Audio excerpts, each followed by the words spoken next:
and thank you so much for joining us, supporting us, and all of that good stuff. We are back on Metropolis. It's still a round of 64, sir.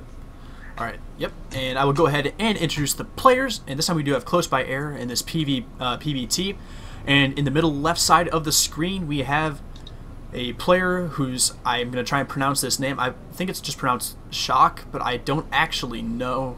My Dutch is a little bit rusty, and it looks like he's in a clan as well, whatever KS is, so shout out to KS. I'm sorry I don't know what that stands for.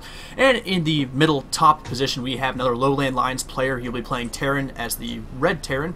It is Lowlands Line Blink, or BinQQ. Absolutely, guys. If somebody knows what KS is in the Dutch scene, please tell us immediately. We would like to know here. You like Sjaak? We're going to go with Sjaak. Let's do it. I knew a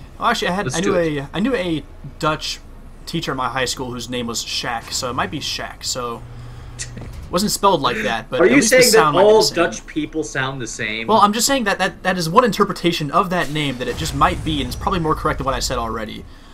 And we will have a barracks. We will have barracks first coming down from BinQQ. So no sort of early command center shenanigans from him. Gateway on the way for Sjaak. So unfortunately, no Nexus or command center first, which I always like to see in this map from time to time. But they are close by air, so I can't necessarily blame them for what they're doing. No, not at all. As soon as you see that probe comes in, you may want to change those early command center plans and immediately think medevac, medevac, medevac. Even if you're planning to go mech, medevac. You know, the close by air drops are just so strong in this map, and well, I mean, one thing you could certainly do. This is one of my favorite things in the game, and I don't see enough people do it, maybe because it's not the best idea. But taking those island expansions is just, as Terran, it's something you can do pretty easily. So definitely looking forward to maybe seeing some of that on this. And there's rocks and no... So to basically cut the rocks, sometimes there's a neutral creep tumor here instead of the rocks. Right. I was just going to think about that. This is really hard to get to these rocks on this particular version of the map, not one I've seen in some time. Does look like our Lowland Lion player is going to go ahead and feel secure enough to go ahead and make that command center on the low ground and everything. Good for him. Good for him for having confidence and believing in himself. Yep, and there it does go. And with the Cybernetic core going down, unless we see something, any like an additional gas or more production go down, we'll likely see that Nexus come up next from Sjaak.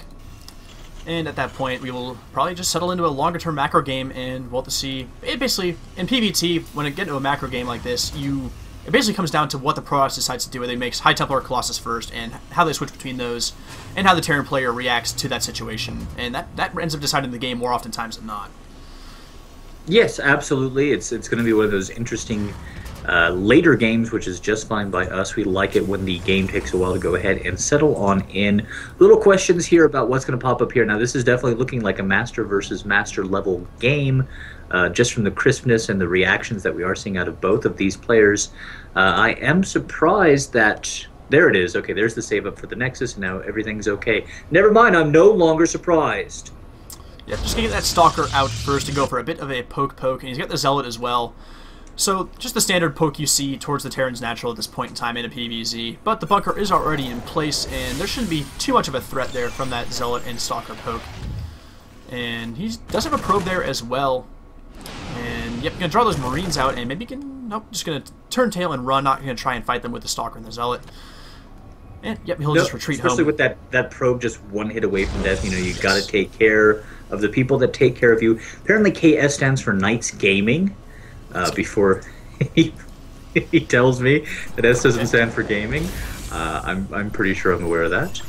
Yes. We are seeing no refinement coming out of BinQQ, and that is not actually in any way a derogatory comment. I like it when a player is comfortable enough to play standard. I feel like that's very good, especially if it's a best of one. Tournament life is on the line. Play standard. There's nothing wrong with it whatsoever. I like it very, very much. Just the standard. 3 racks, 3 naked for a second, 2 gas geysers into the factory tech lab. Very, very good stuff. The eBay is a little bit of a transition there, and I'm curious to see if a missile turret is going to pop up here at the front next to the bunker. What do you think, sir?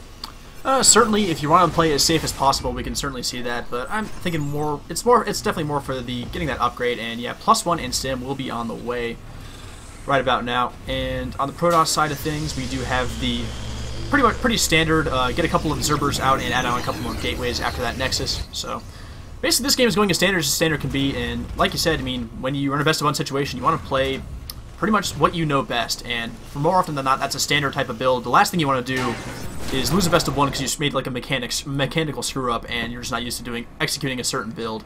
And the Observer will spot these Marines moving towards the center of the map, and he will claim that Zelnaga Tower and then move back home, so nothing too exciting going on there. We'll retreat to the safety of his base and his bunker.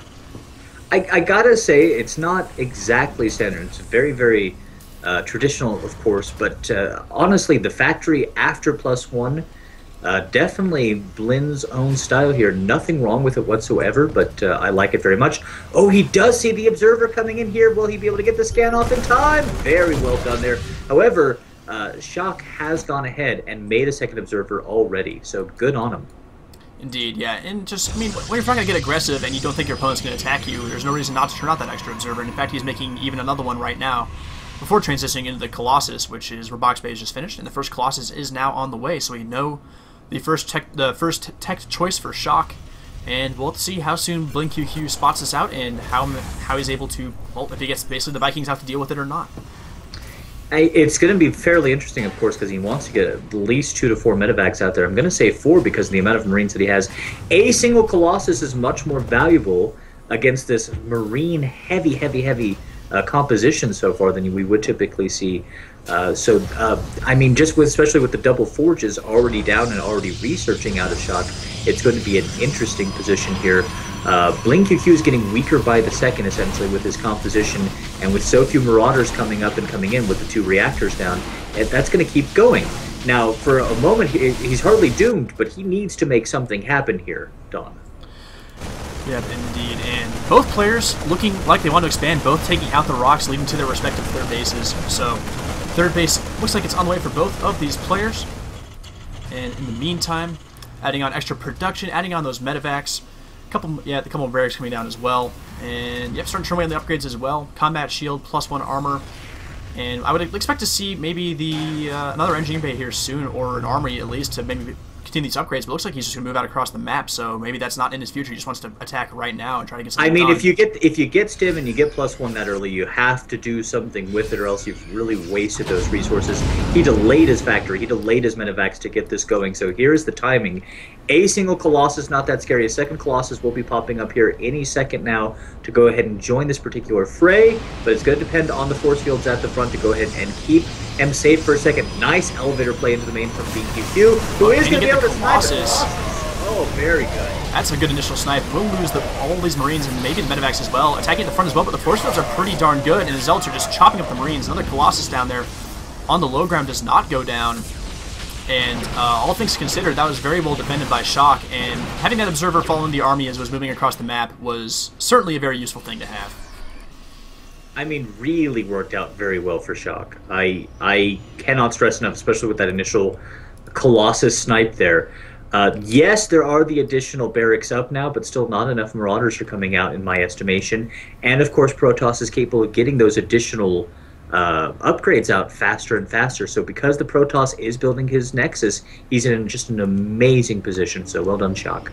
Yep, and it looks like BlinQQ will be resigning himself to a longer game. He does add on the Armory, and I believe there's a second eBay as well. Command Center is being constructed. Let me make sure there's a second eBay. Yes, there is. So he will be capable of double upgrades once that finishes. But, I mean, after that failed aggression, I mean, he did pick off that one Colossus, but he's definitely going to try and maybe get a little bit more done here in the later game. I am perplexed about Shield 1 being researched. Do you think that's just a misclick? It very well could be. I mean, nothing in his army says, let me get shields. He's got the Zealots, he's got the Colossus. You want to go with the armor. So we will see.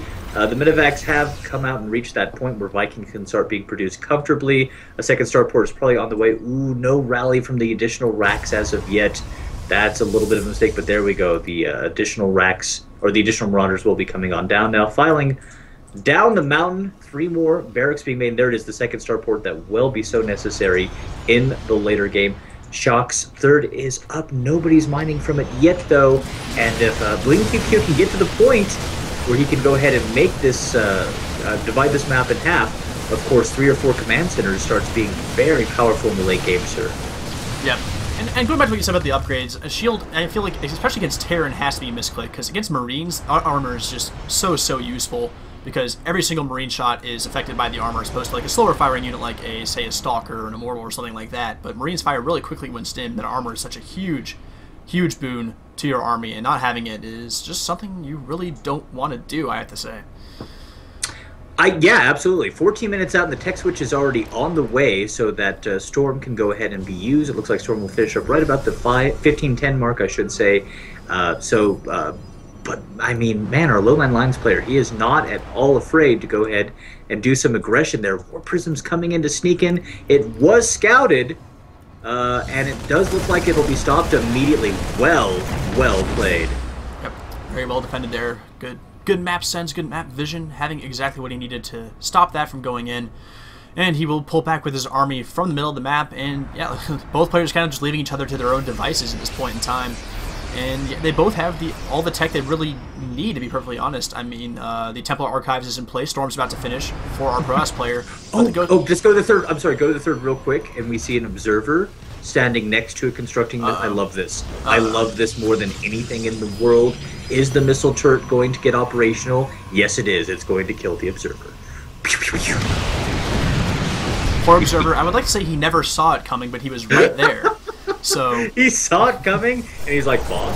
He accepted his fate. Boss? He's like, well, I can't move. I need to watch this third base. I'm not allowed to move from here. But dead observer, poor guy. But anyway, we do have the Ghost now on the way, starting to be churned out by BinQQ. And basically both players are going to have access to everything they could ever hope and dream for. Zealot warp in here from this high ground pylon. Nice placement there. Going to get a couple of SCVs. Going to try and bash this missile turret that destroyed their one friend. And will they get it? They will. The observer is avenged.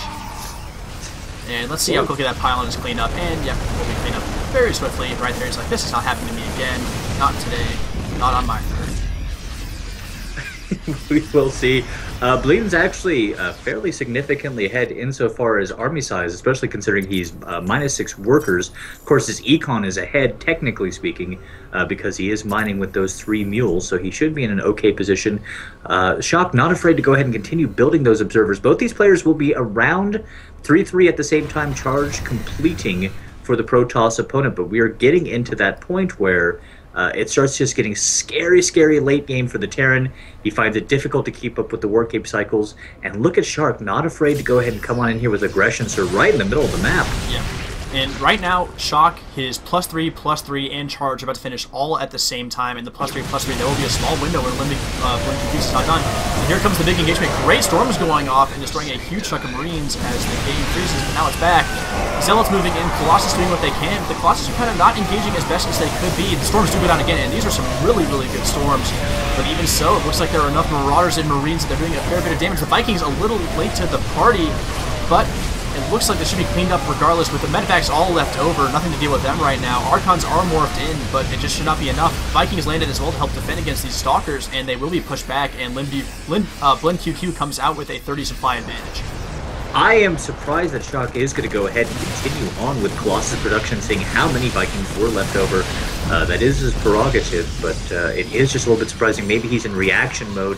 Now, BinQQ does need to come down here and smash this 4th, or else he might be in a difficult position later on. That being said, his own 4th and 5th are about to complete against that cut in half map that a Protoss does not want to deal with late game. Yep, indeed. And the Vikings are coming in to see what they can find, and basically doing a little bit of forward scouting for the infantry army. But fair amount of Stalkers here will force them away, and he needs to be careful against that Templar. Does not want to get stormed all to hell here. And gonna move in with the army, and he's basically putting himself in a bit of a choke point here, but we'll back out a little bit, and good storms do go down, nailing pretty much all of that infantry, and the storm's kind of the saving grace right now, but here come the infantry reinforcements for BinQQ. Will land the Vikings, not sure if he can win this fight barely. Well, the Archons are not going to help him against that. Archons are pretty good against Bio. Vikings are like, oh god, I wish we hadn't landed, and they're going to run away. And a couple of Vikings will go down, and he lost a lot of Vikings there, and now the Colossus are looking a lot better. A lot better indeed. At the same time, there was a nice little warp in on the other side of the map. Just a little bit of difficulty there. Ghosts were actually called in to deal with that. Now, Ghosts have not been out for the engagement so far. We do not know how BinQQ can go ahead and land his EPMs on top of those High Templars, but we will see it in just a moment here. Armor 3 is on its way to complete. Again, 3-3 for the Terran players. Not started getting ship weapons as of yet. second Rebox facility was put down there, so Colossus are going to pop out 2 at a time. And now versus the much lower Viking count, they should be in a very good position. Yep, indeed. And yeah, we're getting very much in that split map scenario that you see so often on this map. I'm reminiscing to GSL Finals, MVP, and Squirtle, just like a huge split map scenario, massive high-tech armies, and well, this game keeps going back and forth like this. We might not be too far from that. Maybe seeing some mothership action, and just absolutely, I mean, well, that would just be cool to see in general, I think.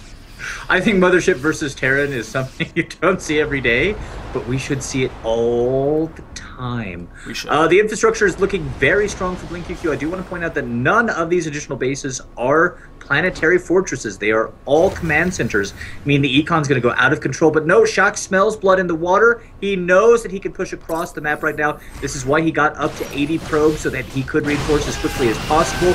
Ghosts do not get down the EMPs that they need, and this may be it, sir.